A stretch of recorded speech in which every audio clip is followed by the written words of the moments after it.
दोस्तों, आज की वीडियो में हम कृष्णेश्वर ज्योतिर्लिंग की कथा के बारे में आपको पूरा वर्णन बताने वाला हूँ, कैसे इसकी स्थापना हुई थी। तो दोस्तों, वीडियो शुरू करते हैं।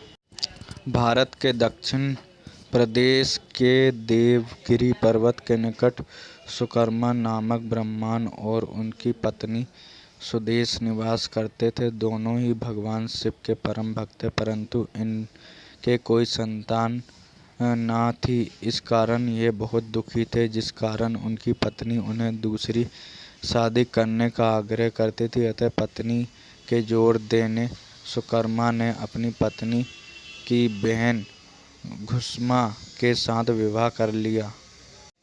घुश्मा भी शिव भगवान की अनन्य भक्ति और भगवान शिव की कृपा से उसे एक पुत्र की प्राप्ति हुई।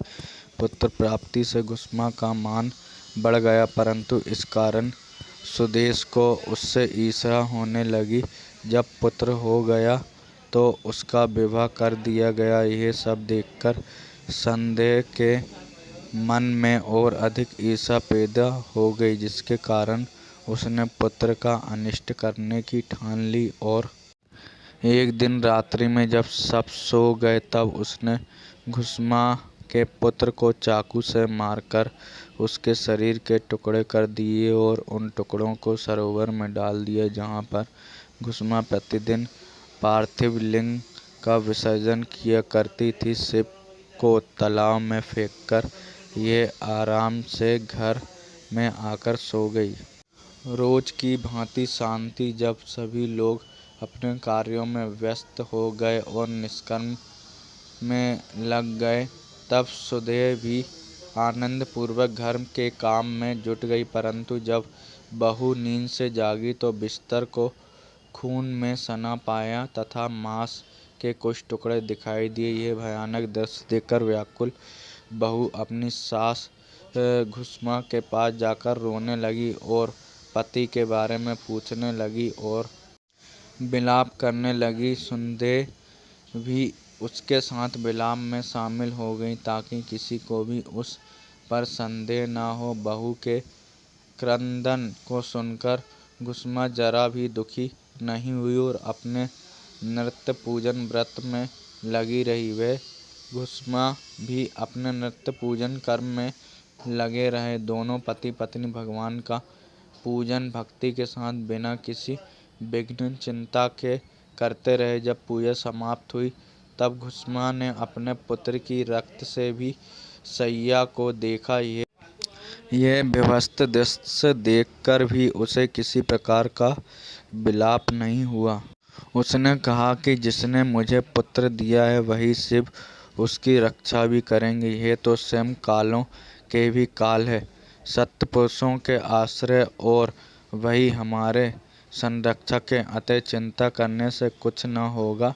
इस प्रकार वे विचार कर उसने शिव भगवान को याद किया, धैर्य धारण कर शोक से मुक्त हो गई और प्रतिदिन की तरह शिव मंत्र ओम नमः शिवाय का उच्चारण करती रहे तथा पार्थिव लिंगों को लेकर सरोवर के तट पर गई। जब उसने पार्थिव लिंगों को तालाब में प्रवाहित किया तो उसका पुत्र सरोवर के किनारे खड़ा हुआ दिखाई पड़ा। अपने पुत्र को देखकर सुगमा प्रसन्नता से भर गई। इतने में ही भगवान शिव उसके सामने प्रकट हो गए।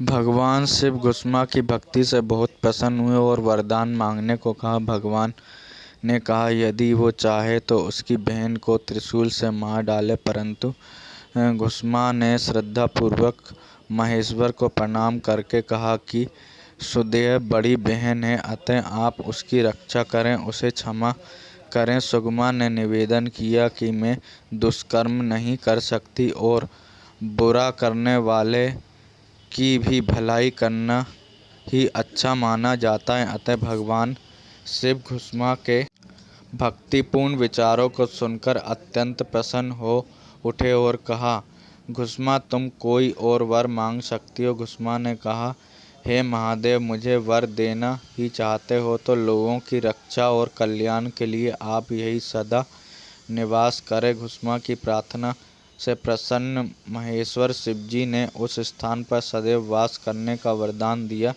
तथा तालाब के समीप ज्योतिर्लिंग के रूप में वहां पर वास करने लगे और घुश्मेश्वर के नाम से प्रसिद्ध हुए। उस तालाब का नाम भी तब से शिवालय हो गया। बोलिए शंकर भगवान की जय।